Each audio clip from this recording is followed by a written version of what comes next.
Tribunal Supremo. Vamos a empezar con imágenes. Teddy Kollek, Lord Rothschild, Simón Pérez y Isaac Rabin, junto a otros, con la maqueta del edificio. Esto era antes de que se construyera. Ya veis qué personajes aparecen aquí, ¿verdad? Primeros personajes de la política israelí del momento y además Lord Rothschild. Qué curioso. El edificio, una vez finalizado, no sé qué veis vosotros aquí. Lo primero que impacta, ¿no? ¿Verdad? La pirámide, con el ojo que todo lo ve. Pero fijaros que hay al lado del edificio. Un obelisco. Y mirad esto, inscripción que indica el jardín que muestra el obelisco egipcio. Fijaros, de Dorothy de Rothschild Grove, que viene a ser el bosquecillo o el huertecillo, algo parecido, de Dorothy de Rothschild. Y mirad ahora esto, no os perdáis esta inscripción.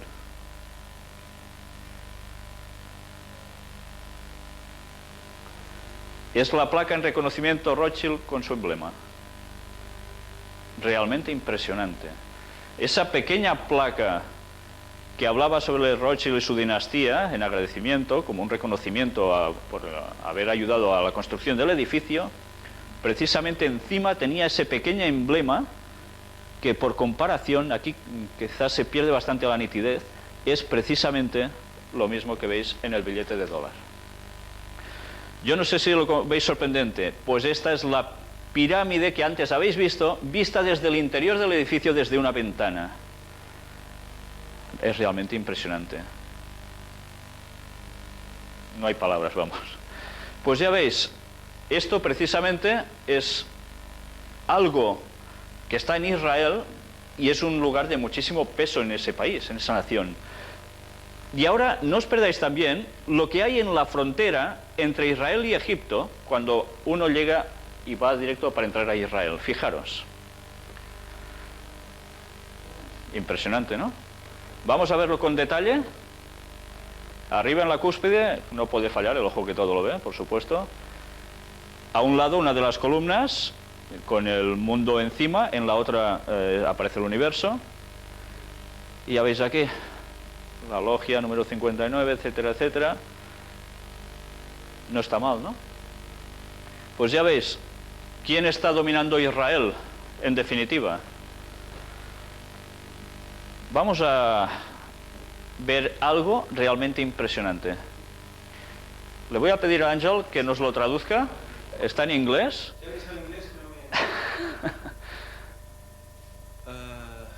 Esta es la gran logia del Estado de Israel. Lo que hay debajo no se entiende. Y a los masones de paz. El honorable Isaac Rabin. Su Majestad el Rey Hussein. Y el honorable de Jordania, perdón. Y el honorable Bill Clinton. Dice con un esto es ardiente y fraternal, con una ardiente y fraternal felicitación a los firmantes del acuerdo de paz entre Israel y Jordania. No está nada mal. Y luego Efraín Fox, presidente de la Orden de Masones de Israel. Firma. Yo no sé si os habéis fijado, los tres personajes que aparecen aquí son verdaderamente importantes. Isaac Rabin, que era el primer ministro de Israel, el rey Hussein de Jordania y Bill Clinton, presidente de Estados Unidos en su momento. Todos masones de paz. ¿Y qué dice que hacen? Un acuerdo de paz entre Israel y ¿quién? Precisamente Jordania. ¿Recordáis la conferencia que tratamos sobre Daniel capítulo 11, versículos finales del 40 al 45? Resulta de que cuando hablábamos de ciertos pueblos, Edom, Moab y la mitad de los hijos de Amón, vimos que era Jordania actualmente y que ese país no iba a ser atacado por ese gran poder militar de los Estados Unidos. ¿Por qué? Son aliados. Y más claramente aliados que en logia, imposible encontrar. Pues bien, yo creo que esto valía la pena saberlo para situarnos en los acontecimientos mundiales y de la política que Israel ocupa en estos compases finales de la historia de este mundo. Y ahora vamos a hacer el repaso de noticias. Hay unas cuantas, os voy a rogar que tengáis paciencia, pero creo que valía la pena verlas todas con un poco de detenimiento, porque nos van a centrar en el tema de hoy, en el tema anterior también, y hacernos dar cuenta de que las noticias que están pasando alrededor nuestro son mucho más importantes de lo que a simple vista nos puede parecer. Todas las que vamos a ver tienen vinculación con el Vaticano. Vamos pues a ver la primera. Sacada de teletexto del Telecinco. Vaticano. El cardenal Casper considera un signo importante el encuentro del Papa con los evangélicos en Alemania. Yo no sé si os dais cuenta de esto. La semana pasada mostramos las imágenes de esta pretendida ley dominical, un día de reposo, domingo, en Alemania, para todo el mundo, para dedicarse a la familia, etcétera, etcétera. Esto surgió porque sí. Dijimos que era un encuentro fomentado por católicos y protestantes, pero las cosas no aparecen porque sí, si antes no se han trabajado. Y aquí está, esto había sucedido unos meses antes. Por tanto, el terreno se iba preparando. Y a veces aparecen noticias y nosotros no relacionamos que están preparando el terreno para el gran acontecimiento que nos van a poner dentro de poco, del cual seguiremos hablando. Vamos a ver la siguiente. Fijaros en la parte de la izquierda, alusiones a la superioridad de quién. Ahora vamos a verlo. No es la primera vez que Joseph Ratzinger alude a otras religiones en un intento de subrayar la superioridad de la confesión católica. En el 2000, Juan Pablo II suscribió un documento titulado Dominus Ieus, Jesús es el Señor, del que era autor el futuro Benedicto XVI, que ya levantó polvareda al afirmar que fuera de la Iglesia Católica no había salvación posible. ¿Os acordáis de la semana pasada? La arrogancia de la bestia diciendo que son los dueños absolutos, que son los que mandan, son los que imponen. Pues ya veis, la profecía hablaba, las noticias cumplen. Esta noticia que habéis visto, que ha salido aquí, Nadal viaja al Vaticano para recomponer las relaciones Generalitat-Iglesia Católica, del 24 de septiembre del 2006, es, bueno, ya sabéis que Nadal pertenece a la Generalitat de Cataluña, el gobierno de aquí. ¿Y qué iba a hacer? ¿Sabéis que tuvieron unas fricciones la Iglesia Católica con la Generalitat? El tripartit, que es lo que mandaba aquí, y sigue mandando aún, de izquierdas, se opusieron bastante a la política de la Iglesia Católica en según qué cuestión, ¿no? Pues fijaros cómo tiene que pasar algo para que las relaciones se estabilicen. Y vamos a ver quién es el que manda otra vez más. Pots apretar, Àngel, sisplau? Roma. El Partido Socialista Catalán se esfuerza por explicar a la Iglesia Católica que los modos del tripartito con esa institución han pasado a la historia, y más aún en caso de victoria en el 1 de noviembre, en elecciones. El conseller de Presidència de la Generalitat, Joaquim Nadal, efectuó el viernes una visita institucional al Vaticano para expresar los respetos y deseos de colaboración con la Iglesia y la voluntad de un diálogo fluido del govern. Según fuentes oficiales catalanas, la visita no figuraba en la agenda de presidencia. Ya veis quién tiene que agachar las orejas, ¿no? Nadal se refirió ante los presentes en la embajada las raíces cristianas de Cataluña y dio a entender que, aunque el estatut no recoja en letras ciertas medidas gratas a la Iglesia catalana, es factible atender a la sensibilidad católica a la hora de desarrollar y aplicar el texto. Tuvieron que dar explicaciones, ¿eh? Sí, sí, sí. Cuando se hacía el tratado de la Unión Europea, sí, sí.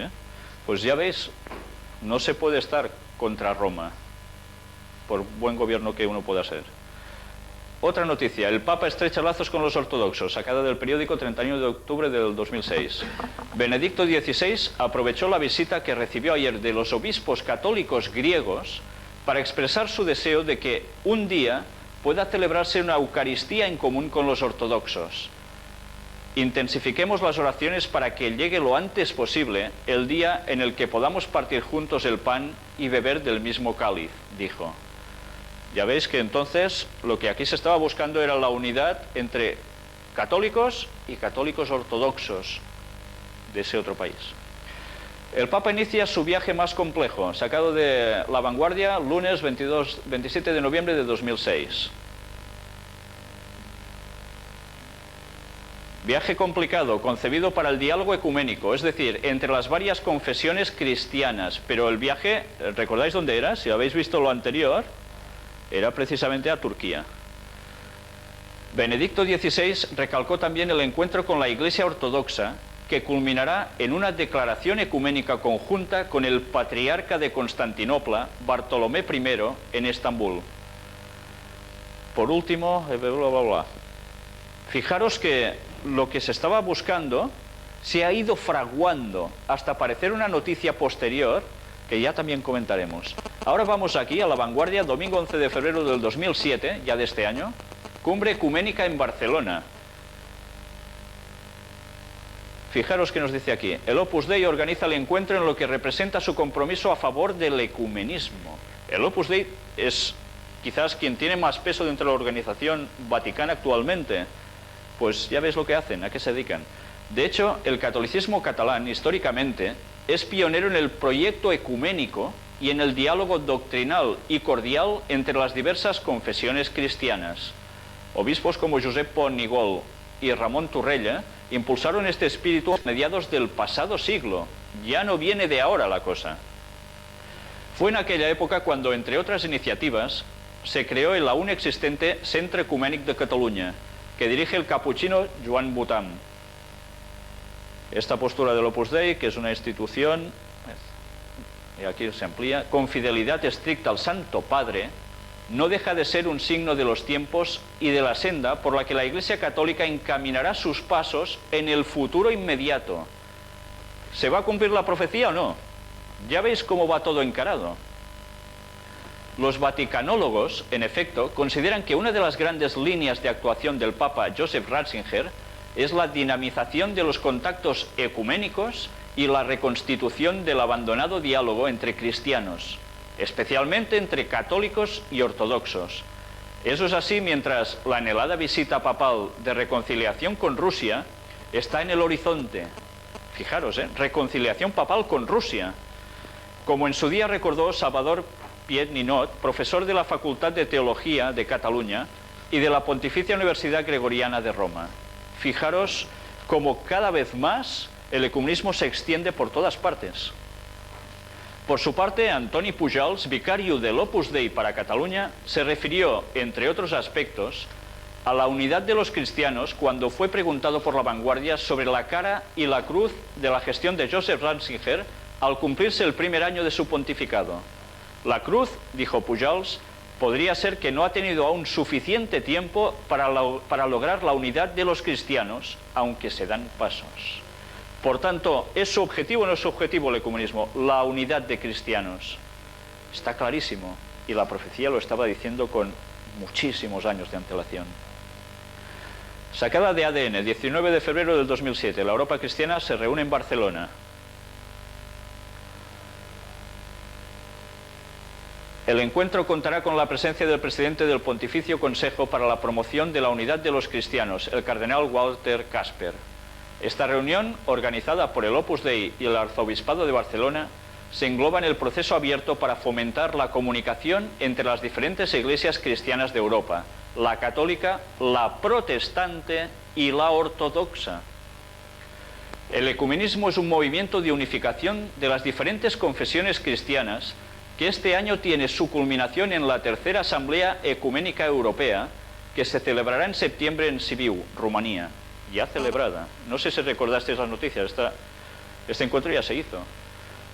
Los pasos que se van dando son continuos y normalmente a nivel de calle, a nivel de la opinión pública, esto tiene poca trascendencia.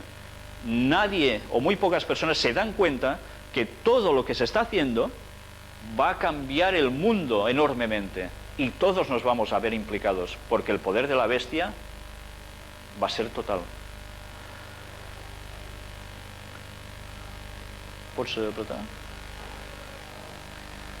¿Sacada de qué? El 20 de febrero de 2007 lo ha publicado el diario The Times. Católicos y anglicanos lanzan propuestas de unión. una comisión internacional de representantes de las iglesias católica y anglicana ha elaborado un conjunto de propuestas para su eventual unión bajo el pontífice romano, según informó ayer The Times.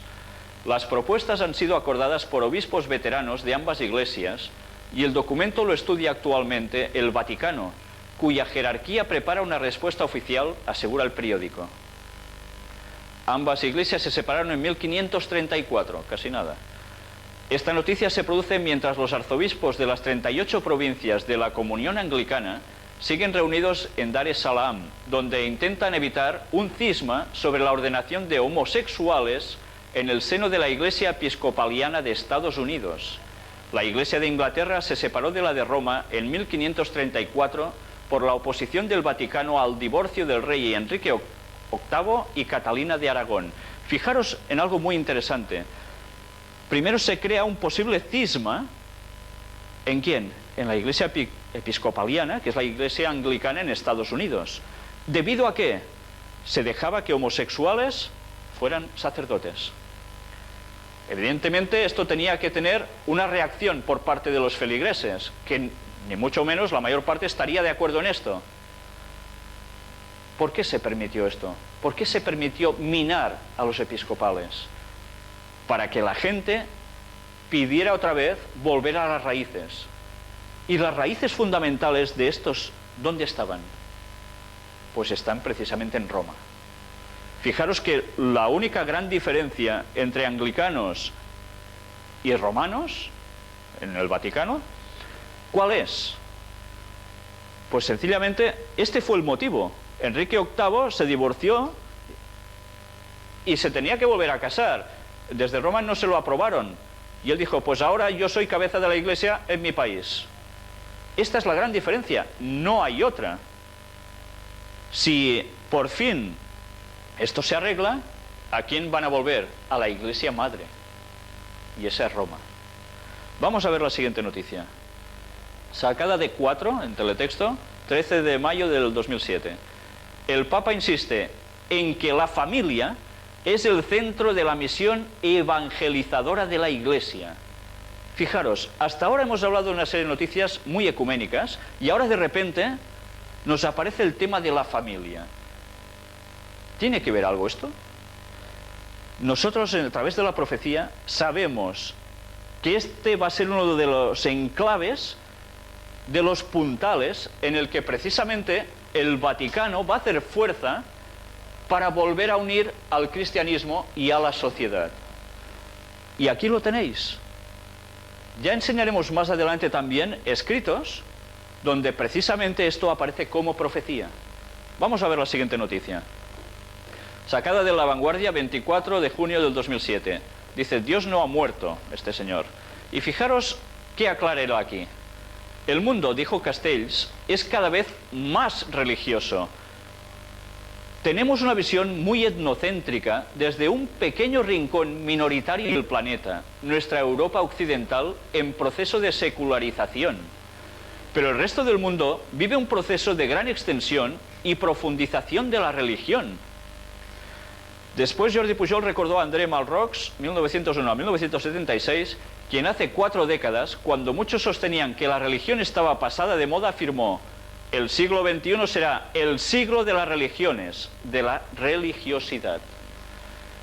Fijaros que la opinión pública de aquí, donde estamos nosotros, en Europa, nos está diciendo que la religión pinta poco, se la quiere pisar bastante. Pero en cambio, otros señores están viendo, y solo falta mirarlo a nivel global, cómo las religiones crecen con una fuerza muy enorme en el resto del mundo. Es solo aquí que hay secularización, en el resto del mundo no. Pero es que estas palabras finales son básicamente como profecías, porque esto va a ser así. El mundo va a dar un vuelco radical y se va a basar en algo muy concreto: el destrozo de la sociedad. ¿Os habéis planteado por qué hay tantos divorcios? ¿Os habéis planteado por qué tantos padres matan a hijos, hijos a padres, hombres a mujeres, etcétera? Estas cosas van pasando.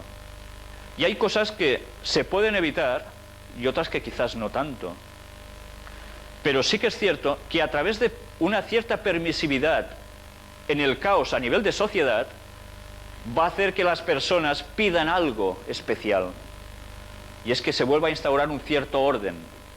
Y ese orden va a ser el nuevo orden mundial, en el cual todo esto va a formar parte. La religiosidad otra vez va a imperar. Con ganas o sin ganas de las personas, de muchos del pueblo, pero todo el mundo tendrá que pasar por el aro. Nadie se va a escapar de eso. Las profecías son clarísimas al respecto. Podemos, como decimos aquí, pasar olímpicamente de todo y mientras vamos viviendo como si nada. Pero esto se va a terminar dentro de poco. Y las profecías lo apuntan que no va a tardar mucho. Vamos a ver la siguiente noticia. El País, miércoles 11 de julio de 2007.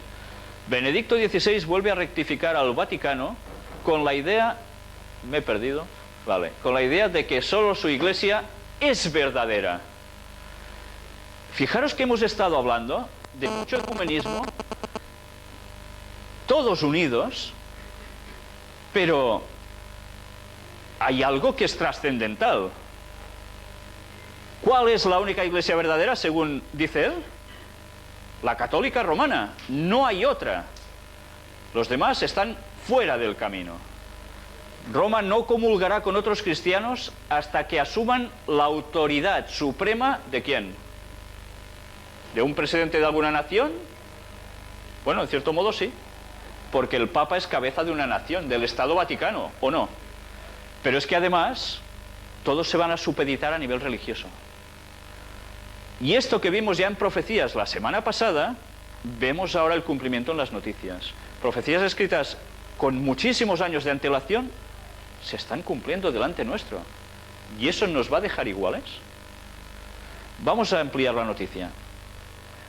Benedicto XVI se fue de vacaciones dejando sentadas las bases para cualquier diálogo con el resto del cristianismo.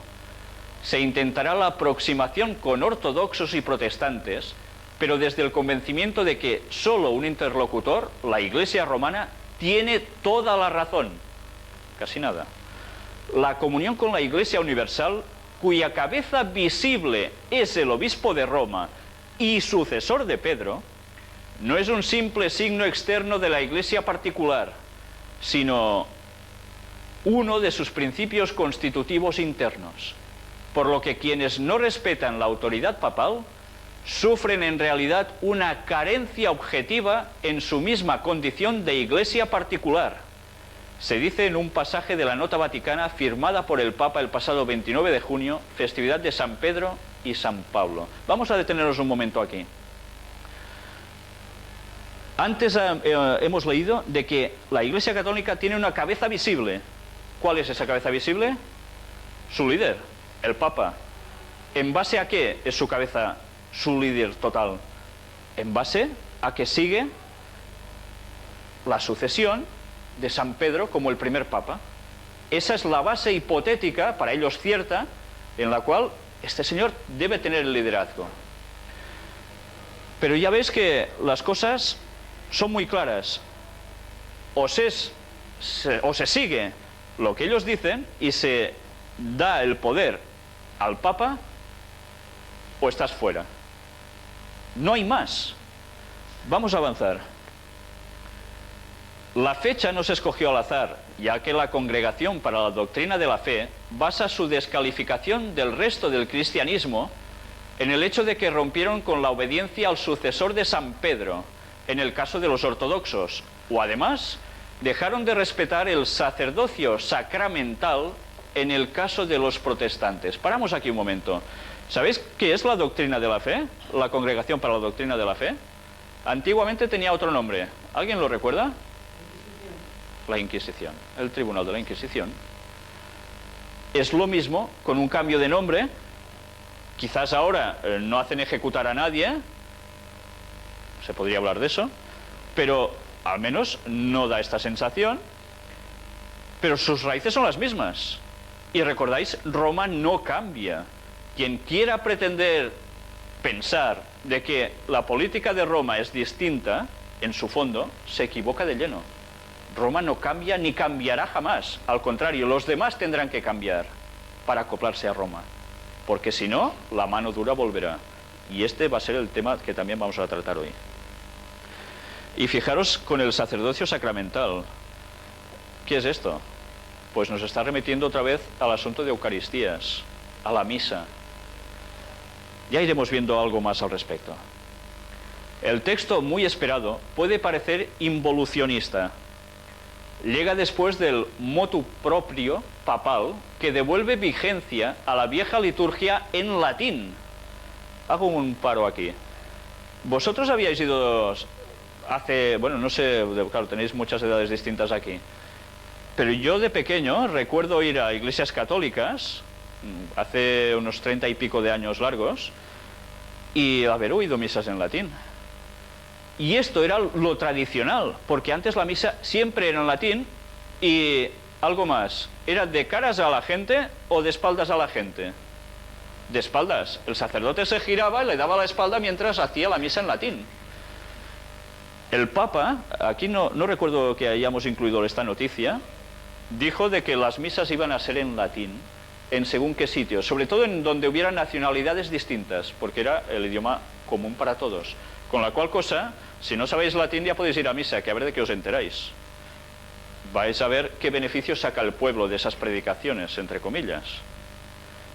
Pues eso quizás es lo de menos, ¿no? Porque si sabéis una cosa importante, la Biblia, en el catolicismo, solo la pueden interpretar ¿quiénes? ¿Los feligreses? No. La curia, los que mandan, los sacerdotes. Nadie más. El pueblo debe acatar lo que les dicen a ellos, no llevar jamás la contraria. Es totalmente lo contrario a la interpretación del mundo protestante, que dice que todo el mundo puede interpretar la Biblia, pidiéndole a Dios, por supuesto, orientación, ¿no? ¿Cómo cambian las cosas? Estamos volviendo a la Reforma, en tiempos de Lutero, pero es que pensad que la historia es cíclica y se va repitiendo. Y ahora va a llegar la peor de las partes de la historia pasada, multiplicada por no sé cuánto. O sea que lo que va a venir no es nada gracioso, y debemos saberlo. Lo hemos dejado en lo del latín.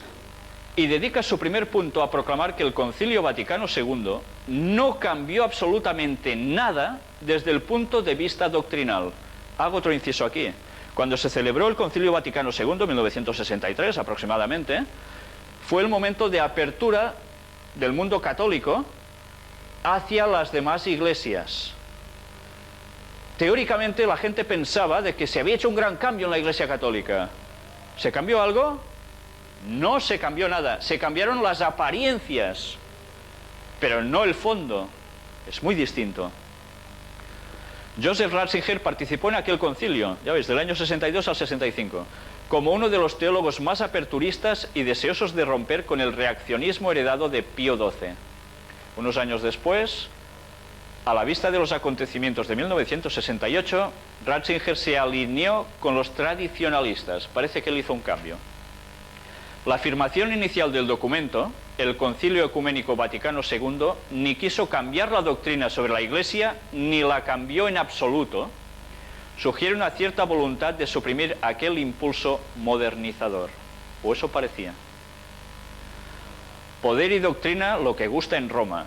Benedicto XVI resucitó el infierno en marzo pasado, existe y es eterno, proclamó. ¿Recordáis que hace ya un tiempo que se decía, no, el infierno no existe? Y se hablaba incluso en frases de sacerdotes y demás que decían que no, que era una forma de hablar metafórica.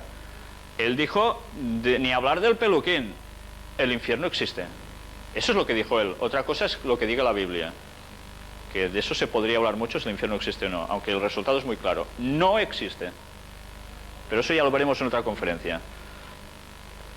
El latín la semana pasada es lo que resucitó también. Y ahora la idea de que fuera de la Iglesia Católica no hay salvación, ni siquiera hay otras iglesias. Es que lo que está diciendo es tremendo. Lo leemos y casi nos quedamos igual. Pero es que las pautas que está marcando son o eres de mí o eres contra mí. Alguien utilizó esta frase hace un poco tiempo, antes de empezar una cierta guerra. ¿La recordáis? Bush, ¿verdad? Que no está conmigo, contra mí es. ¿Y sabéis de dónde la sacaron esta frase? De la Biblia. pero súper mal aplicada, por supuesto. Vamos a ver más. Un documento del Concilio Vaticano II, Lumen Gentium, de 1963, dijo que la Iglesia de Cristo subsistit en la católica. Debió decir que la católica, sostiene ahora el Papa. Este es el tipo de disputas, la sustitución de est por subsistit, que ponía de mal humor a Erasmo. ¿Puedes clicar?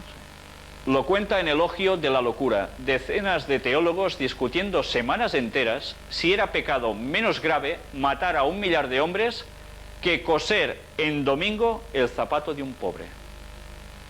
Yo no sé si os estáis dando cuenta de la palabra que aparece aquí ahora. Coser en domingo.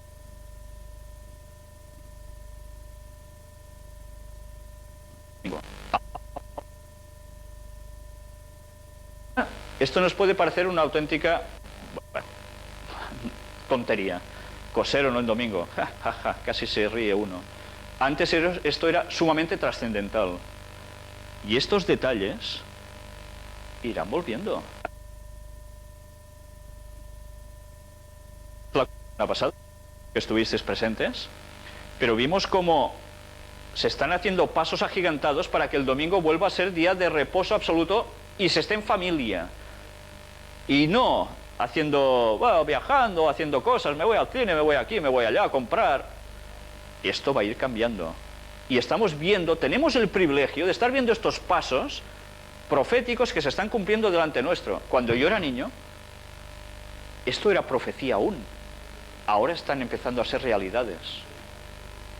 En el transcurso de mi vida estoy viendo cómo precisamente se está cumpliendo todo.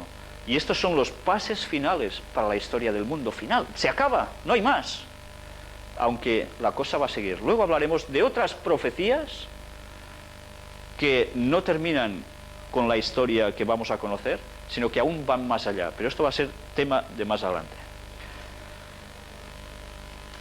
Aunque se puede afirmar rectamente, según la doctrina católica, que la Iglesia de Cristo está presente y operante en las iglesias y las comunidades eclesiales, que aún no están en plena comunión con la Iglesia católica, que aún no están, está diciendo. Si dice que aún no están, es que van a estar. Gracias a los elementos de santificación y verdad presentes en ellas, el término subsiste es atributo exclusivamente a la Iglesia católica. Casi nada. La autoridad papal o la Eucaristía, en cambio, no son negociables. Cuando haya esta sumisión, que la va a haber, de protestantes, de ortodoxos y demás, que ya hablaremos, van a tener que pasar por la Eucaristía, la misa otra vez. ¿Y la autoridad papal? Esto no se negocia. Y iremos viendo más noticias que van a corroborar todo esto. Sacada de 4, Rumanía. Inaugurada en Rumanía la tercera Asamblea Ecuménica Europea, centrada en inmigración y unidad de los cristianos. Ya veis, todo sigue avanzando por allí mismo. ADN, 10 de septiembre del 2007. No hace tanto ya de esto. En la homilía, Benedicto XVI reivindicó el Día del Señor. ¿Cuál es el Día del Señor? Para ellos, el domingo. Y denunció que en Occidente esta jornada se ha transformado en fin de semana, en tiempo libre, y que este último necesita un centro, el encuentro con quien es nuestro origen y nuestra meta. Ratzinger agregó ante 15.000 asistentes que la alocada vida que hoy se vive no da tranquilidad a las personas y se acaba con la vida perdida. Fijaros que está marcando las pautas de lo que va a ser el domingo. Está avisando a la población mundial y casi nadie se está enterando. Las pautas van a ser estas otra vez. ¿Puedes clicar? Y ahora no os perdáis detalle en esta noticia. El País, miércoles 29 de agosto de 2007. ¿Recordáis que hubo una ola de incendios en Grecia? Enormes. Los griegos no creen en complots porque se hablaba de cuestión política interna de su país. Fijaros que aparece en esta foto. ¿Os recuerda algo esto? Es curioso, ¿eh? La iglesia entera chamuscada, sin techo, todo hecho polvo, Y curiosamente aparece con claridad este pequeño emblema de arriba de una iglesia, sacada en esa foto, por casualidad, pero que a nosotros nos va excelente para empezar a ligar cosas. Vamos a dedicar algún tema especialmente a esto. Pero fijaros, ¿qué veis aquí? ¿No es el famoso triángulo con el ojo en medio iluminado? ¿El ojo que todo lo ve? Y nos hace preguntar esto, ¿y por qué las logias masónicas lo tienen? ¿Y por qué era el símbolo de los Illuminati? ¿Quién creó los Illuminati? ¿No fue un jesuita? Se utilizó el mismo emblema y que aparece en muchísimas otras iglesias. Algún día pasaremos fotos de iglesias donde aparece esto, en Francia también. Utilizan el mismo emblema. ¿Por qué? ¿Una casualidad? ¿O es que todo tiene un fondo en común? Veremos cómo precisamente esta es la parte cierta. Vamos a ver ahora una filmación sacada de una emisora de televisión católica.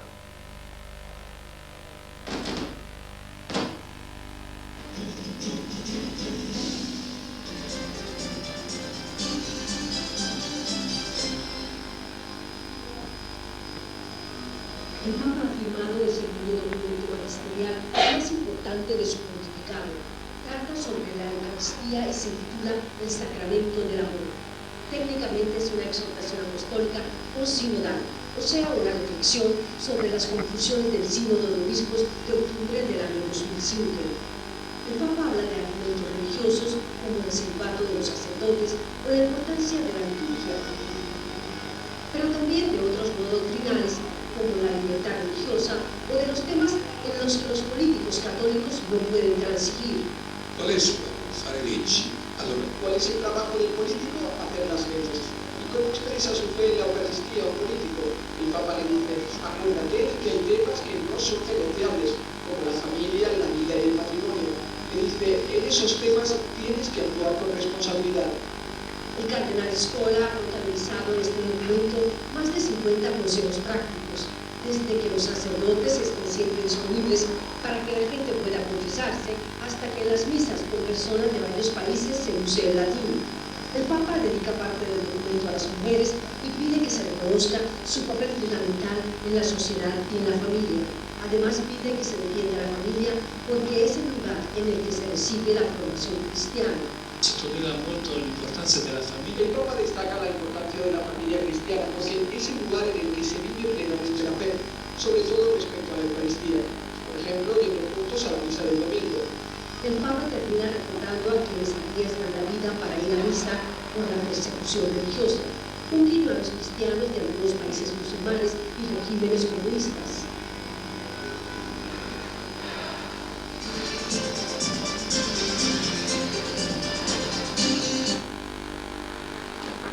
¿Os habéis dado cuenta de la cantidad de cosas que aparecen solo en este pequeño trozo? Sobre todo, fijaros, la familia va a ser la base de lo que ellos los va a mover. Pues bien, hasta aquí hemos hecho un buen repaso de noticias. Ahora vamos a incluir otras dos, las vamos a comentar muy brevemente y ya pasaremos al tema de hoy y su plena vinculación con lo que hemos estado viendo.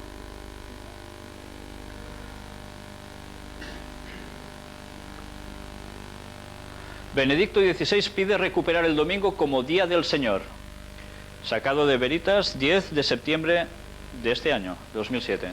Benedicto XVI finalizó su visita a Austria en la Catedral de San Esteban, donde reivindicó el domingo como el Día del Señor y denunció que se ha transformado en tiempo libre. Comenzó su homilía recordando la frase de los primeros cristianos, sine dominico non possumus, sin el Día del Señor no podemos vivir, y afirmó que el hombre necesita un centro, un orden interior y una relación con aquel que sostiene nuestra vida.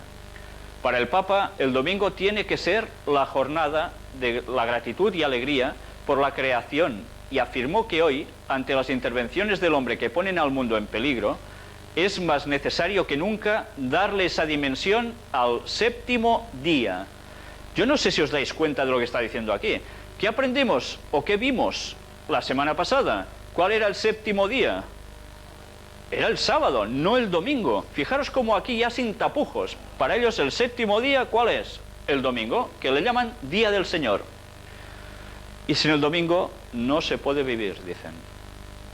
Pues ya veis cómo las cosas se están poniendo. Y ahora, otra que dices, ¿y esto qué tiene que ver? Pues vamos a verlo. Musulmanes proecuménicos. Un grupo de 138 estudiosos musulmanes le enviaron una carta al Papa y a otros líderes religiosos en la que afirman que el futuro del mundo depende de la paz entre musulmanes y cristianos. En su escrito, enviado también al arzobispo de Canterbury, los musulmanes afirman que no basta para encontrar terreno común entre las dos principales religiones del mundo con un cortés diálogo ecuménico. Juntos, musulmanes y cristianos, representamos más de la mitad de la población mundial. Sin paz y sin justicia entre esas dos grandes comunidades religiosas, no puede haber paz significativa en el mundo. El futuro del mundo depende de la paz entre musulmanes y cristianos, indicaron. Sacada de Reuters, 11 de octubre de este año. ¿Qué tiene que ver aquí el mundo musulmán? ¿Por qué son proecuménicos a favor de esta unidad religiosa? Dicen que es para que haya paz mundial, porque entre cristianos y musulmanes hay un montón de gente en este mundo, la mitad. Yo no sé si recordáis la profecía sobre Daniel 11 también, versículos finales. Vimos como muchos países del mundo musulmán van a recibir los ataques por parte de Estados Unidos y sus aliados, pero la profecía dice algo más. ¿Os acordáis que hablamos de que el Vaticano irá a parar a Jerusalén? Esto va a implicar algo más. Y esto va a formar parte de todo ello. Una cierta paz con el mundo musulmán puede llegar a hacer que eso pueda ser posible. ¿Sabéis? Los musulmanes esperan un Mesías. Lo sabíais, ¿no? Esperan un Mesías también. ¿Quién más espera un Mesías? Católicos, protestantes, ortodoxos, todo el mundo cristiano, pero otras denominaciones o otras religiones que hay en el mundo esperan a un ser que va a venir divino. Los budistas, sí señor. ¿Qué tiene en común todo esto? Pues eso, de que tiene que aparecer un cierto personaje súper majestuoso con un gran poder que va a poner la paz. Y ese es el que vimos que va a ser el papel que Lucifer va a jugar al fin del tiempo, haciéndose pasar por ese Mesías. Y todos van a caer en ese terrible engaño, creerse que es Jesús. Pero esto es una profecía que ya no falta tanto para que se cumpla. Y ahora ya vamos a entrar en el tema que dejamos aparcado en la última semana y que preguntábamos al final, ¿los Estados Unidos de Norteamérica aparecen en la profecía bíblica o es un invento? Vamos a empezar con este texto, Apocalipsis capítulo 13, donde se habla de las dos bestias, no una, porque hay gente que dicen o creen que se trata solo de una. Vimos y tratamos de la primera, ahora vamos a desglosar la segunda. Vamos a leer estos versículos. Nos dicen, después vi otra bestia que subía de la tierra y tenía dos cuernos semejantes a los de un cordero, pero hablaba como dragón, y ejerce toda la autoridad de la primera bestia en presencia de ella, y hace que la tierra y los moradores de ella adoren a la primera bestia, cuya herida mortal fue sanada. ¿Recordáis quién era esta bestia que recibió herida mortal y fue sanada? ¿Lo recordáis, verdad? También hace grandes señales, de tal manera que aún hace descender fuego del cielo a la tierra delante de los hombres, y engaña a los moradores de la tierra con las señales que se le ha permitido hacer en presencia de la bestia, mandando a los moradores de la tierra que le hagan imagen a la bestia que tiene la herida de espada y vivió. Y se le permitió infundir aliento a la imagen de la bestia para que la imagen hablase e hiciese matar a todo el que no la adorase. Y hacía que a todos, pequeños y grandes, ricos y pobres, libres y esclavos, se les pusiese una marca en la mano derecha o en la frente, y que ninguno pudiese comprar ni vender, sino el que tuviese la marca o el nombre de la bestia o el número de su nombre. Aquí hay sabiduría. El que tiene entendimiento, cuente el número de la bestia, pues es número de hombre, y su número es 666, el famoso 666. que os anticipo ahora, no creo que tengamos tiempo de tratar hoy, porque el tema de Estados Unidos y algo más que trataremos es un poco aún extenso. Probablemente lo tendremos que aplazar para la próxima jornada.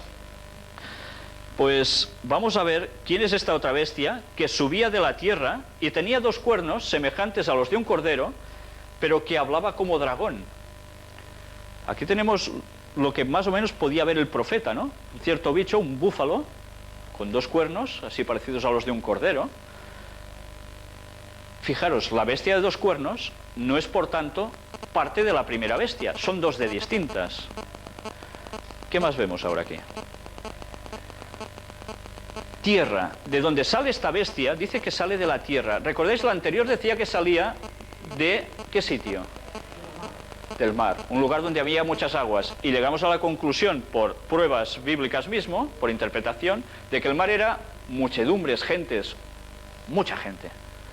Entonces la tierra, ¿qué tiene que ser? Pues precisamente lo contrario de muchas aguas, poca gente, un lugar nuevo. ¿Puedes clicar? Esta segunda bestia surge en los momentos finales de la primera bestia, la que había recibido la herida mortal y que fue sanada. La primera bestia desaparece momentáneamente en 1798, vimos la semana pasada. ¿Qué le pasa al papado en 1798? ¿Lo recordáis? El general Berthier coge al papa, se lo lleva preso, donde muere, encarcelado, y por esos alrededores es cuando surge esta segunda bestia. Vamos a ver, ya que tenemos determinado el espacio de tiempo en el cual surge esta segunda bestia, ¿quién es? ¿Qué nación surgió en esos avatares de la historia? Solo hubo una nación que surgió en esa época. ¿Recordáis alguna nación? Esta. Los Estados Unidos de Norteamérica. ¿Será esta la bestia, la segunda bestia de Apocalipsis? Si nos remitimos a una profecía apocalíptica, simbólica, que habla de Babilonia, y de la cual ahora vamos a hacer una mención muy escueta porque lo tenemos que dejar para más adelante, Babilonia significa confusión, y es el símbolo o representación de poderes religiosos.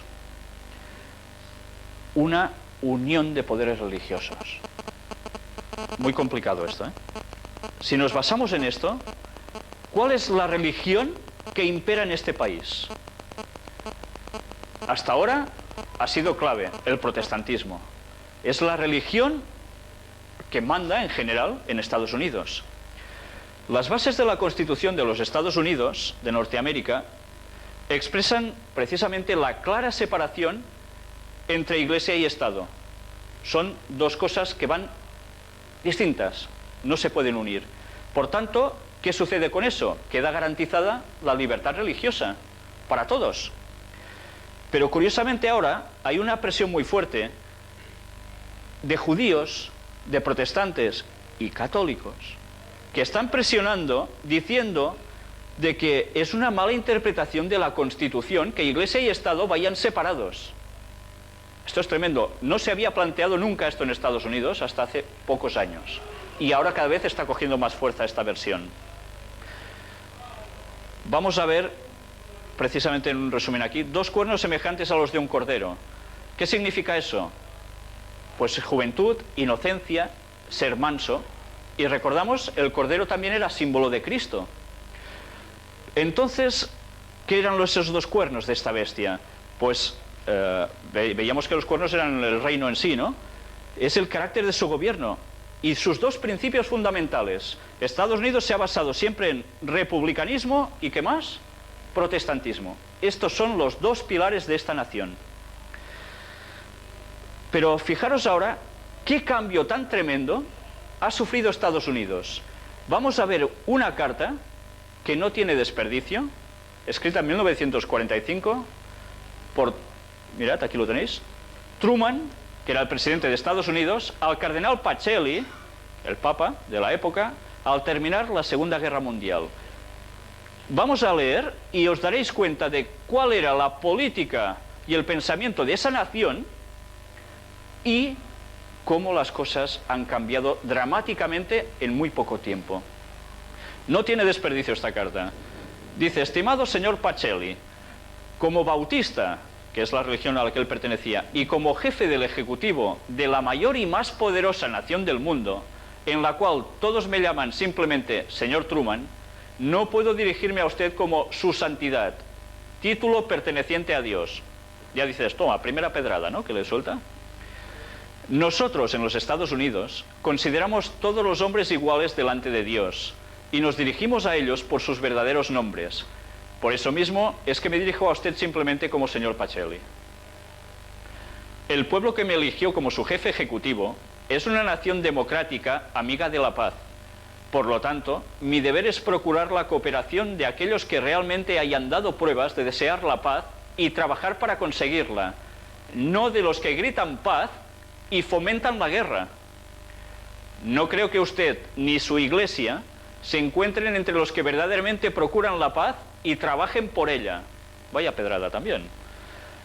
En primer lugar, nuestros antepasados, fundadores de esta gran nación, conociendo por la historia pasada la naturaleza de vuestra iglesia, amante de la política y de la guerra, sentaron como principio de nuestro gobierno no permitir vuestra intromisión en nuestros asuntos de gobierno. Aprendieron bien esta lección con la historia europea, y por eso estamos convencidos que nuestra democracia durará mientras no aceptemos vuestra intromisión, como lo hicieron los gobiernos de Europa, que enredasteis con vuestras doctrinas e intrigas políticas. Fijad si lo tiene claro, ¿eh? La democracia dura hasta que la Iglesia Católica Romana se ponga allí dentro. Y eso ya ha pasado, ya lo veréis. Thomas Jefferson, uno de los más sabios de este país, dijo esto mismo cuando declaró: la historia no nos demuestra ningún ejemplo de algún pueblo manejado por el clero que tenga un gobierno civil y libre. ¿Y antes os habéis fijado que el Papa hablaba de libertad religiosa? Por eso, usted es la última persona del mundo que puede enseñarme la forma de dirigir a mi pueblo por el camino de la paz. Para refrescar su memoria, le voy a recordar algunos hechos. Fue vuestro predecesor en el Vaticano, el Papa Pío XI, el iniciador de toda la agresión fascista con los tratados luteranos realizados con Mussolini en 1929, donde dijimos que marcaba el qué, donde la herida mortal de la bestia era sanada. Se le devolvía al Papa el Vaticano y empezaban a ser un Estado. Este fue el principio de la traición a la civilización cristiana. Fue ahí el comienzo de los horrores caídos sobre Europa y el mundo, cuyas consecuencias estamos sufriendo ahora. Un notable escritor e historiador de mi país, Lewis Mumford, que no es comunista ni odia a los católicos, escribió lo siguiente en su libro Faith for Living, libro que publicamos en 1940. La traición al mundo cristiano se efectuó claramente en 1929, con la concordata que se realizó entre Mussolini y el Papa. Dice más: desafortunadamente, los propósitos del fascismo están en profundo conflicto con los de una república libre, como lo es la de los Estados Unidos. En este trabajo la Iglesia Católica fue una aliada, una potente aliada de las fuerzas de la destrucción. En esa época, pocos de los que vivimos en los Estados Unidos conocíamos la verdadera naturaleza del fascismo, como usted y el Papa Pío XI la conocían, pues fueron ustedes los que fomentaron y aliaron su Iglesia a ellos, al fascismo. Usted mismo fue especialmente preparado, como joven sacerdote, diplomático de la Iglesia, con el propósito específico de ayudar a Alemania a prepararse para la guerra mundial. Usted y el Kaiser en Suiza urdieron intrigas contra los aliados durante la Primera Guerra Mundial. Usted estuvo 12 años en Alemania, donde tomó parte en la subida de Hitler al poder, habiendo hecho acuerdos con él y con el execrado von Papen, un segundo papa que ayudó a Hitler a tomar el poder, cuya firma, como la de Eugenio Cardenal Pacelli, juntamente con la de Hitler, constan en la concordata con el Vaticano firmada en 1933. Nadie jamás creerá que usted ignorase el complot que Hitler y sus nazis estaban preparando contra nosotros. El propio biógrafo católico dijo que usted, durante esos años, era el hombre más bien informado del Reich. Después de la firma de la concordata, por usted y por von Papen, y de salpicarle agua bendita a Hitler, dándole la impresión, entre comillas, que resucitaba, von Papen, que consiguió escapar a la horca. Vuestros cardenales y obispos bendecían en Roma las armas de guerra de los soldados enviados contra los indefensos etíopes. Vuestro cardenal Schuster de Milán proclamó el robo de Etiopía como una cruzada santa para llevar en triunfo a la Etiopía a la cruz de Cristo. Y sin embargo usted llama a su iglesia la Iglesia de Dios y pretende que yo, como jefe de un Estado civil, admita que usted es superior a mí y al pueblo de los Estados Unidos. Usted habla con palabras melosas sobre justicia. Al mismo tiempo hace sonar los tambores para otra guerra, tal vez más terrible que las dos últimas, contra Rusia, que nos ayudó a derrotar a Hitler y a Mussolini. Usted está incitando a los Estados Unidos para que cuanto antes declare la guerra a Rusia, usando los mismos métodos usados por Hitler y Mussolini para solidificar sus detestables y diabólicos regímenes. Usted quiere ver desperdiciados nuestro dinero y enviar nuestros jóvenes a una muerte horrible sobre los cadáveres de Hitler y Mussolini para terminar la lucha que ellos comenzaron con ayuda suya y a quien nosotros derrotamos. Sí, Estados Unidos desea la paz, porque de todas las naciones solo nosotros quedamos con alguna prosperidad y decencia. Somos el baluarte de las libertades democráticas protestantes. Si nosotros o la Inglaterra protestante nos debilitásemos, vuestra cultura católica tendría una oportunidad de gobernar otra vez el mundo, haciéndolo retroceder a la Edad Media. Si perdiésemos o nos debilitásemos con la guerra que provoca contra Rusia, usted fácilmente procuraría una alianza con ella. Su predecesor, el Papa Pío XI, declaró públicamente que él haría un pacto con el propio diablo si conviniese a los intereses de su iglesia. Por lo tanto, señor Pacelli, es mi deber, como jefe de este país predominantemente protestante, rechazar sus aventuras a guisa de alianza de pacto para la paz. Aquellos que comen en el plato en que el diablo está comiendo deben usar una cuchara muy larga. Continuaré procurando la paz como buen bautista, conservando los honrados principios protestantes que hicieron poderosa nuestra nación y trabajando por ellos. Vuestro sinceramente, Harry S. Truman. Yo no sé qué os parece esta carta, pero es verdaderamente impresionante cómo describe todo el proceso del Vaticano en la Primera y Segunda Guerra Mundiales y lo que intentaban hacer. Y veis, eso sí, la postura fantástica, en este caso, del presidente de Estados Unidos. Pero vamos a ver cómo precisamente ha habido un cambio muy sorprendente. Vamos a ver... ¿Puedes clicar, Ángel? ¿Recordáis esta escena? El texto bíblico decía, toda la tierra en pos de la bestia. Y los representantes de Estados Unidos, ¿dónde están puestos aquí? No están, ¿verdad? Pues sí que están. Y no solo el actual presidente de Estados Unidos, sino dos de los anteriores. Su padre, Clinton, y demás personajes de Estados Unidos. ¿Y en qué postura están? Arrodillados. ¿No ha cambiado algo en Estados Unidos? La profecía es muy clara y lo iremos viendo ahora. Veremos cómo desde el año 45 para acá han pasado cosas que trascienden lo que nadie podía llegar a imaginar si no se hubiese conocido la profecía bíblica a fondo. ¿Puedes clicar?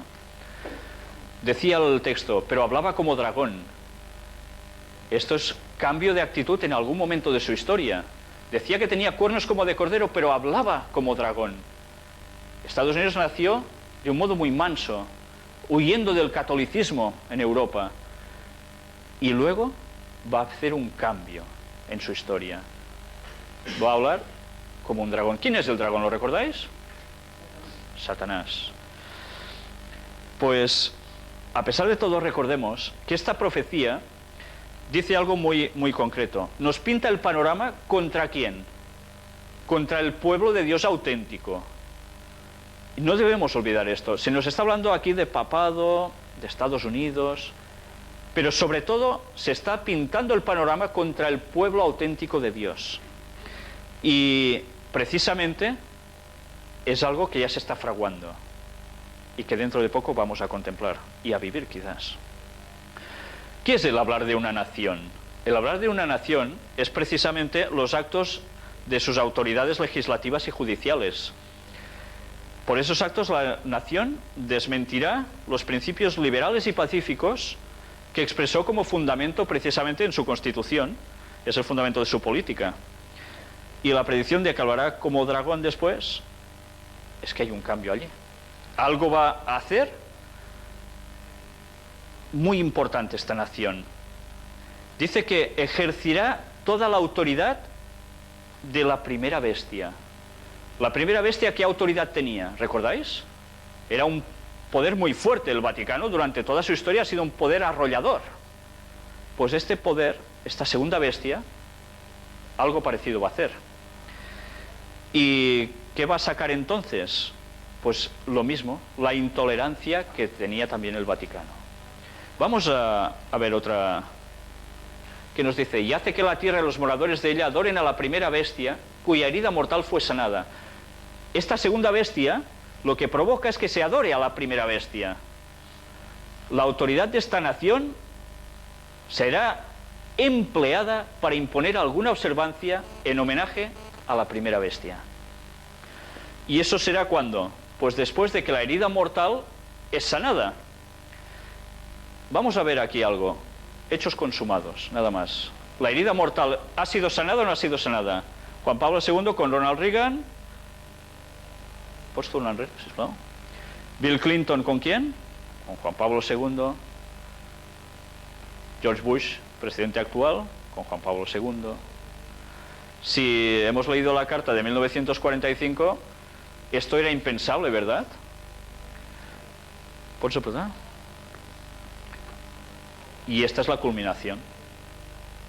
Todos sometidos ¿a quién? Al Vaticano otra vez. Y estamos hablando de Estados Unidos. ¡Qué gran cambio ha hecho! La profecía lo pronosticaba. Cordero, pero pasa como dragón. Y ahí lo tenemos. Vamos a ver ahora un escrito de la profetisa Ellen White en el libro El conflicto de los siglos, página 649. Vamos a ver qué remarcamos aquí.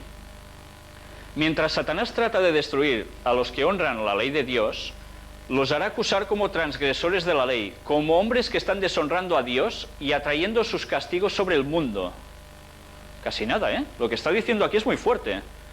Desgracias que van a ir pasando en este mundo y alguien van a ser culpados por ello. Dios no violenta nunca la conciencia, pero Satanás recurre constantemente a la violencia para dominar a aquellos a quienes no puede seducir de otro modo. Por medio del temor o de la fuerza, procura regir la conciencia y hacerse tributar homenaje. Para conseguir esto, obra por medio de las autoridades religiosas y civiles y las induce a que impongan leyes humanas contrarias a la ley de Dios. Los que honran el sábado de la Biblia serán denunciados como enemigos de la ley y del orden, como quebrantadores de las restricciones morales de la sociedad y por lo tanto causantes de anarquía y corrupción que atraen sobre la tierra los altos juicios de Dios. Sus escrúpulos de conciencia serán presentados como obstinación, terquedad y rebeldía contra la autoridad. Serán acusados de deslealtad hacia el gobierno.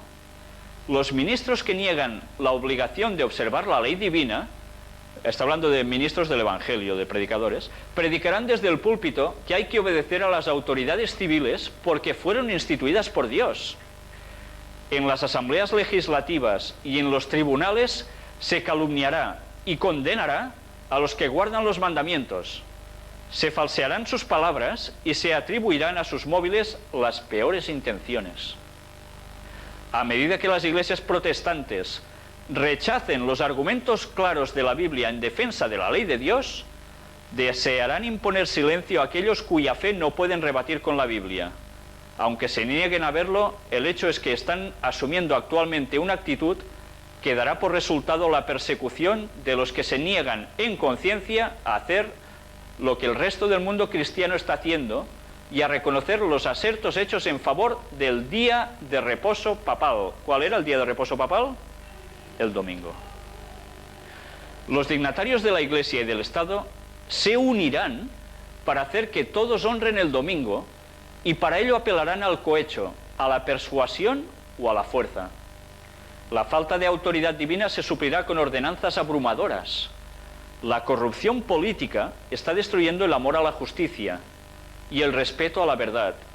¿Estáis de acuerdo en esto? En todos los países solo se nos habla de que políticos corruptos, vemos los tejemanejes de la política que dan asco, al final dan asco. Pues ya veis cómo todo se está cumpliendo. Y hasta en los Estados Unidos de la libre América se verá a los representantes del pueblo y a los legisladores tratar de asegurarse el favor público doblegándose a las exigencias populares por una ley que imponga la observancia del domingo. La libertad de conciencia que tantos sacrificios ha costado no será ya respetada. En el conflicto que está por estallar veremos realizarse las palabras del profeta: airóse el dragón contra la mujer y se fue para hacer guerra contra el residuo de su simiente, los que guardan los mandamientos de Dios y tienen el testimonio de Jesús. Hago un momento de parón aquí. El dragón, ¿sabéis quién es? Satanás, por símbolos. La mujer. Bíblicamente hay dos mujeres. Una que es pura y la otra que es una gran ramera, llamada Babilonia. Símbolo de dos iglesias. Una iglesia buena y la otra que no precisamente. ¿Y qué hacen? Pues juntos, esos dos malos poderes hacen guerra contra los que guardan los mandamientos de Dios. Y entre ellos, ¿qué mandamiento destaca que han sustituido ellos, como vimos la semana pasada? El sábado.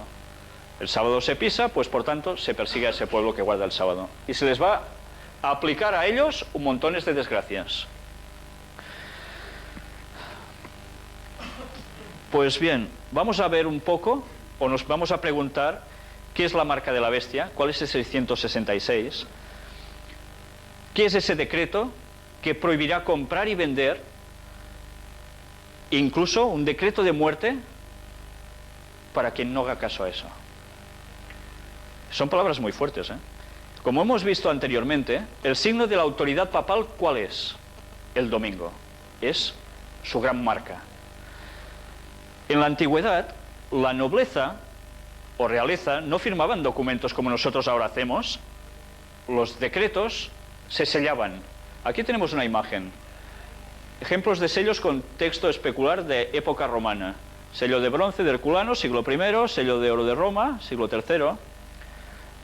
La utilidad del sello quedaba así reforzada y explicitada. Recordemos que estos sellos se utilizaban, tal como Suetonio comenta en la biografía de Augusto, para autentificar sus escritos y edictos.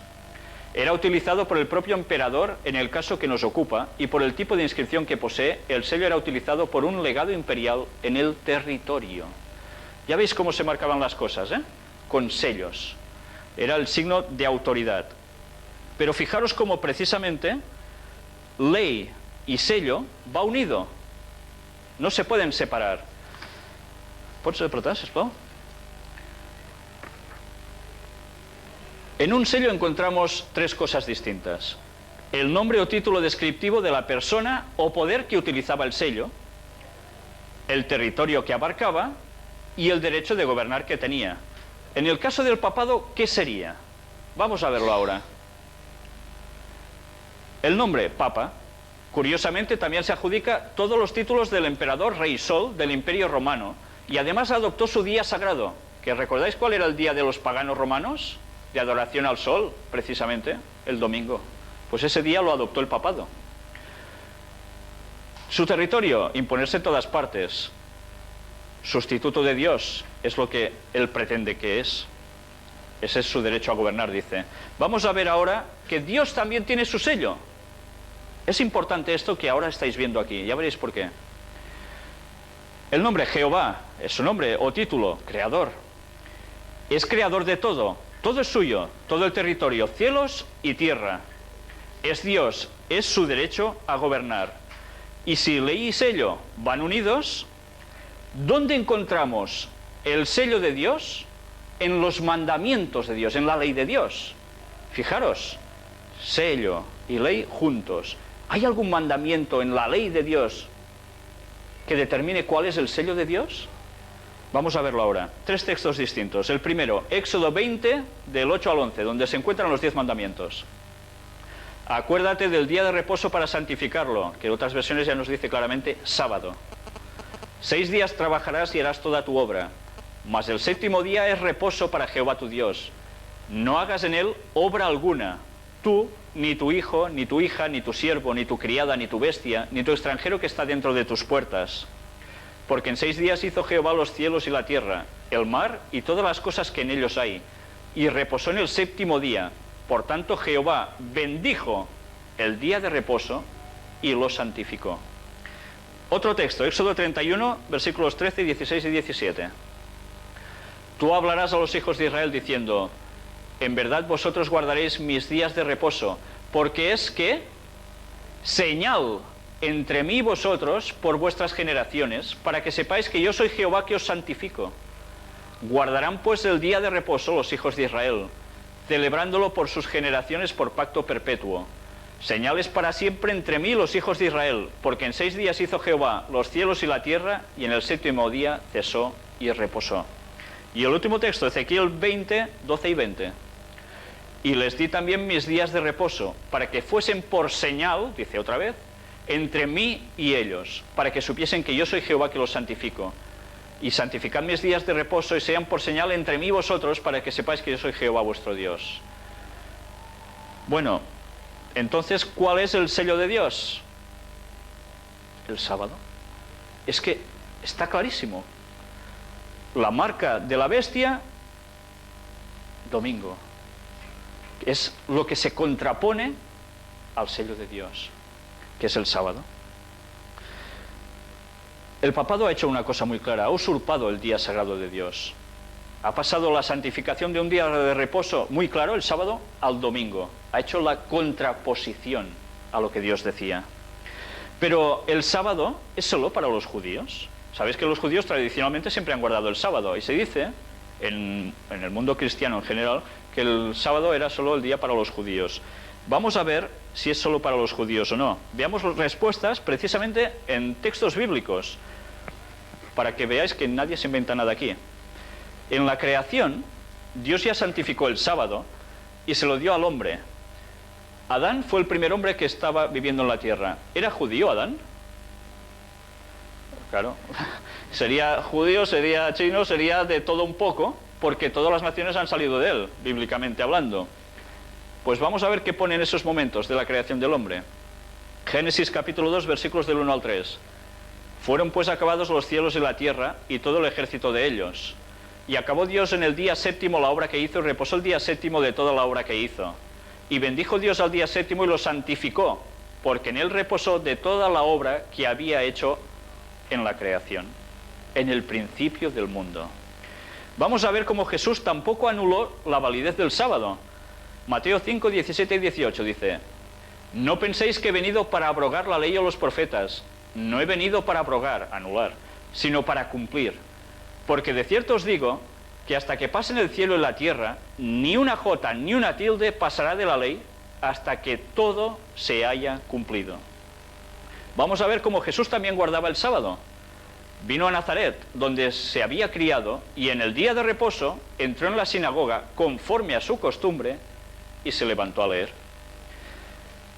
Ahora veremos cómo los apóstoles aún debían seguir guardando el sábado después de que Jesús ya desapareciera de este planeta. Fijaros en este texto y la trascendencia enorme que esto tiene. Mateo capítulo 24, versículo 20. Orad, dijo Jesús a sus discípulos, pues que vuestra huida no sea en invierno ni en día de reposo. Voy a hacer un inciso aquí. ¿En qué momento Jesús pronunció estas palabras? Jesús estaba hablando con sus discípulos y habló al respecto de la destrucción del templo del cual ellos habían salido hacía poco, un templo magnífico, conocido como el templo de Herodes, donde los judíos iban a adorar, donde hacían los sacrificios, etc. Y Jesús les pronosticó que ese templo iba a ser destruido, que no quedaría piedra sobre piedra. Jesús dijo esto aproximadamente en el año 30 después de la era cristiana, y estaba profetizando algo que sucedió 40 años después. En el 70 el templo fue arrasado. Y a los discípulos les dijo que tendrían que huir porque habría una masacre. Y les dijo que mientras eso no sucedía, deberían ir orando, pidiéndole a Dios para que cuando huyeran no fuera invierno, porque huir en invierno, claro, no es muy grato, ¿no? Pero tampoco cuando, ni en día de reposo, en sábado, porque el sábado se debería dedicar a cosas mucho más pacíficas y de adoración a Dios. Hechos de los Apóstoles 17. Por cierto, la profecía, o las oraciones, mejor dicho, de los apóstoles dieron buen resultado, porque su huida fue entre semana, en un miércoles, y no fue en invierno. Se pudieron salvar bien. Los Hechos de los Apóstoles, capítulo 17, versículo 2. Y Pablo, como acostumbraba, fue a ellos, y por 3 días de reposo discutió con ellos. Pablo también guardaba el sábado. Hechos de los Apóstoles, capítulo 18, versículos del 1 al 3. Después de estas cosas, Pablo salió de Atenas y fue a Corinto, y halló a un judío llamado Aquila, natural del Ponto, recién venido de Italia con Priscila su mujer, por cuanto Claudio había mandado que todos los judíos saliesen de Roma. Fue a ellos, y como era del mismo oficio, se quedó con ellos y trabajaban juntos, pues el oficio de ellos era hacer tiendas. Y el versículo 4 dice, y discutía en la sinagoga todos los días de reposo, y persuadía a judíos y a griegos. Otro ejemplo más de cómo ellos seguían guardando el sábado. ¿Y qué es esto de guardar el sábado, observar el sábado? ¿En qué momento, desde cuándo a cuándo hay que guardar el sábado? ¿De 12 a 12, como conocemos los días actualmente? Levítico 23, 32. Día de reposo será vosotros, y afligiréis vuestras almas, comenzando a los 9 días del mes en la tarde, de tarde a tarde guardaréis vuestro reposo. Aunque aquí se habla de otras solemnidades festivas del pueblo judío, para ellos siempre era igual. Los festivos iban de tarde a tarde, desde que el sol se oculta el viernes hasta que se oculta el sábado por la tarde. Todas esas horas son el sábado, y esa es la forma en que se debe observar el sábado. Marcos 1:32 nos dice, cuando llegó la noche, luego que el sol se puso, le trajeron todos los que tenían enfermedades y a los endemoniados. ¿En qué momento le traen a Jesús los endemoniados? ¿Cuando es pleno sábado? No, cuando el sol ya se ha ido. Fijaros que hasta en esto eran escrupulosos guardando el sábado, quizás a veces en exceso, porque se pasaban un poco de la rosca, pero tenían muy claro que el sábado iba de puesta de sol a puesta de sol. Y ahora un texto que es sumamente sorprendente. ¿Sabéis? En la eternidad, cuando la historia de la humanidad haya terminado, y aún hay profecías que hablan de eso, que van más allá, el sábado, ¿qué va a pasar? Porque va a seguir habiendo sábados, va a seguir habiendo ciclos semanales. Fijaros en esta sorprendente profecía del libro de Isaías, capítulo 66, versículos 22 y 23. Porque como los cielos nuevos y la nueva tierra que yo hago permanecerán delante de mí, dice Jehová, así permanecerá vuestra descendencia y vuestro nombre. Y de mes en mes, y de día de reposo en día de reposo, o de sábado en sábado, vendrán todos a adorar delante de mí, dijo Jehová. Por tanto, el sábado tiene una trascendencia que va desde el origen del mundo y se va a perder por la eternidad. Como hemos visto, no ha habido nunca un cambio de eso. Por tanto, la opresión de la bestia va a ser, ¿cuál? Imponer el domingo sustituyendo al sábado de Dios y prohibiendo comprar y vender a quien no quiera aceptar eso.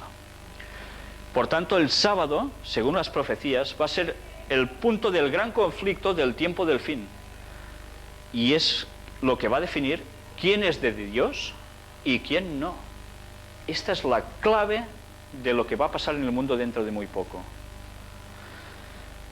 La profecía anuncia que la bestia, la segunda bestia, la de 2 cuernos, que es Estados Unidos, va a dar el poder a la primera bestia, al papado. Y él, Estados Unidos, como poder fuerte, ¿qué va a hacer? Pues obligar, a través de las leyes civiles, que se observe el domingo como día de reposo a nivel general, planetario. Y esto es profecía que se está preparando su cumplimiento delante nuestro, y nos está pasando desapercibido. Y dentro de poco va a ser lo que va a marcar la pauta de todas las personas de este mundo, de todas sin excepción. Vamos a ver ahora un escrito de Ellen White que profetiza de acuerdo con la Biblia en su libro El conflicto de los siglos, página 498. Fijaros los detalles que da aquí.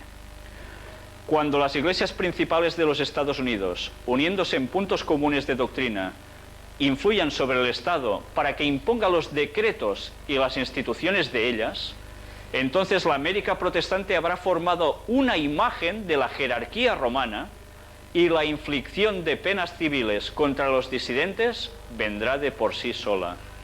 Esto no son bromas, ¿eh? Esto es lo que Estados Unidos va a hacer. Y ya veis los movimientos. ¿A través de quién va a pasar todo eso? Las iglesias principales de Estados Unidos. Y si seguís las noticias, y a partir de ahora supongo que lo vais a hacer, estaréis muy atentos a lo que suceda en ese país a nivel religioso, que va a mover la política, y lo está haciendo. Vamos a ver ahora también aquí la continuación, donde nos dice: la bestia de dos cuernos ordena que todos, pequeños y grandes, así ricos como pobres, así libres como esclavos, tengan una marca sobre su mano derecha o sobre su frente, y que nadie pueda comprar o vender, sino aquel que tenga la marca, es decir, el nombre de la bestia o el número de su nombre. La amonestación del tercer ángel es: si alguno adora a la bestia y a su imagen, y recibe su marca en su frente o en su mano, él también beberá del vino de la ira de Dios. La bestia mencionada en el mensaje, cuya adoración es impuesta por la bestia de dos cuernos, es la primera bestia, o sea, la bestia semejante a un leopardo de Apocalipsis 13, el papado. La imagen de la bestia representa la forma de protestantismo apóstata que se desarrollará cuando las iglesias protestantes busquen la ayuda del poder civil para la imposición de sus dogmas. Queda aún por definir lo que es la marca de la bestia. Bueno, quizás ahora entenderemos un poco más todas estas noticias catastróficas concernientes al pretendido cambio climático, del cual vamos a tratar en una conferencia, para ver qué hay detrás de todo esto. Pero ya veis que las desgracias se las van a colgar a alguien. ¿A quién? A los que van a guardar el sábado. ¿Pots clicar, sisplau? Fijaros en esta noticia, ¿la recordáis? La semana pasada sacamos el vídeo de la noticia que salió en TV3. Aquí, resumido, religió i horaris comercials a Alemanya. El debat sobre els horaris comercials es barreja amb altres components no estrictament econòmics, religiosos, per exemple, a Alemanya. Nos dice que religión y horarios comerciales en Alemania, el debate sobre los horarios comerciales se mezcla con otros componentes no estrictamente económicos, religiosos. Por ejemplo, en Alemania. Otras profecías nos hablan de que Estados Unidos va a ser el sitio donde sale esta ley dominical, pero que en otros países cristianos va a suceder exactamente lo mismo. Ya veis cómo se está preparando todo. Y ahora vamos a ver algo muy importante, bueno, es significativo, y aquí terminaremos la conferencia hoy.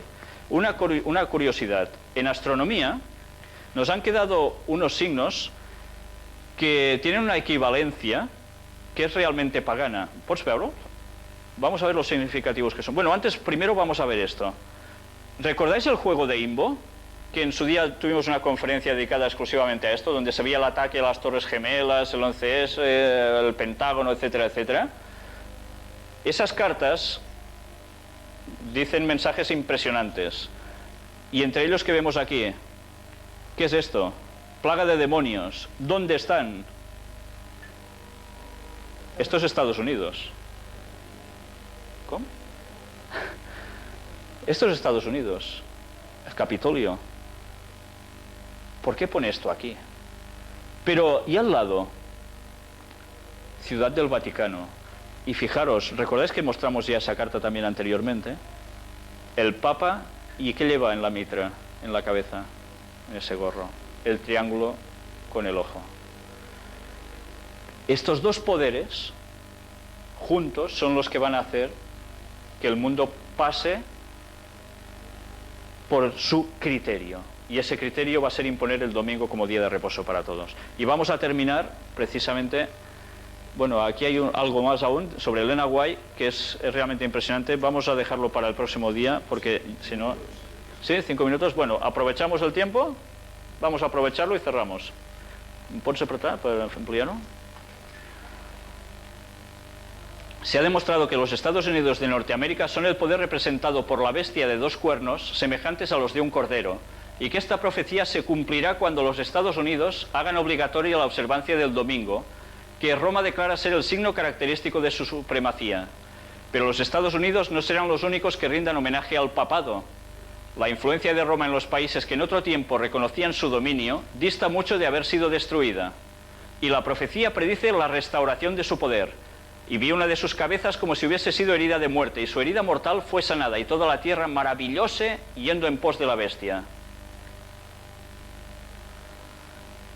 Tanto en el viejo como en el nuevo mundo se le tributará homenaje al papado por medio del honor que se conferirá a la institución del domingo, la cual descansa únicamente sobre la autoridad de la Iglesia romana, o sea, Estados Unidos, pero también Europa.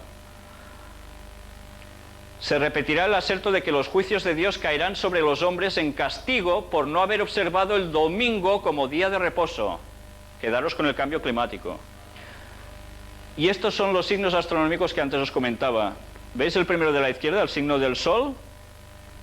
El signo astronómico es su equivalencia, el domingo. El 3, Venus. ¿Veis el dibujito? Es la famosa cruz hacia abajo, saliendo de una redondita. Es Venus o viernes. Y en el 5, la redondita con la flechita en diagonal hacia arriba a la derecha, Marte o martes. Hasta incluso en el signo astronómico aparece el Sol como domingo. Ya veis cómo todo queda en la cultura y viene precisamente del lugar que es denominado como la bestia. Todo surge de allí. Bien, el tema que vamos a seguir el próximo día, ya para terminar, es precisamente desglosar enteramente el 666 qué es. Hemos visto antes cosas al respecto. Ahora por fin sabremos qué es. Pues bueno, muchas gracias por vuestra atención. Sé que el tema de hoy ha sido denso. Era un tema un poco duro de ir asimilando, porque había mucho texto.